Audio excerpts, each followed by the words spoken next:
Aujourd'hui, on est samedi 9 septembre. Je suis au rucher du Fort-l'Écluse. Donc, j'ai pesé toutes les ruches et elles prennent toutes du poids. Donc là, elles sont en train de ramener du nectar et on y voit à l'odeur déjà, enfin on y sent surtout, ça sent bon. Et on voit qu'il y a beaucoup de ventileuses. Donc, ça veut dire qu'elles déshumidifient le nectar. Comme le nectar est à 80% d'humidité, il faut que ça descende en dessous des 19% pour que ça soit du miel et pas qu'il moisisse. Voilà. Et là, on voit qu'il y a énormément de ventileuses. Et à l'intérieur, je ne sais pas si on voit, mais il y a ça qui gêne. Hop. Alors, est-ce qu'on va voir dedans?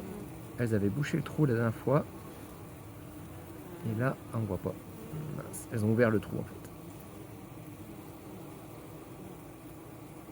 On n'arrive pas à voir. Ok, bon, c'est pas grave. Donc, ça, c'est donc la ruche tronc. Elle a pris 5 kg. Voici une ruche d'Adam. On voit une belle activité aussi. Elle ramène beaucoup de nectar. Donc, si on regarde, il y a du monde qui rentre et qui sort.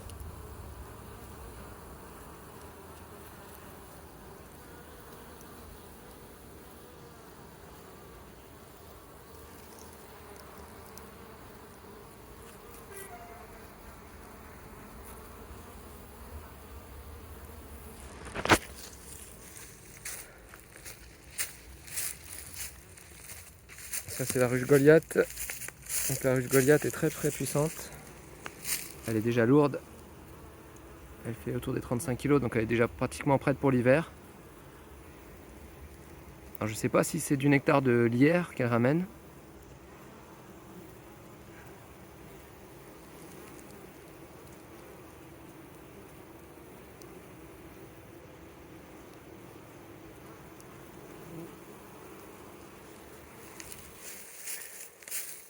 Et ça, c'est le petit essaim qui est arrivé en début d'année. Donc c'est une ruche qui n'est pas très puissante, mais on voit qu'elle travaille dur.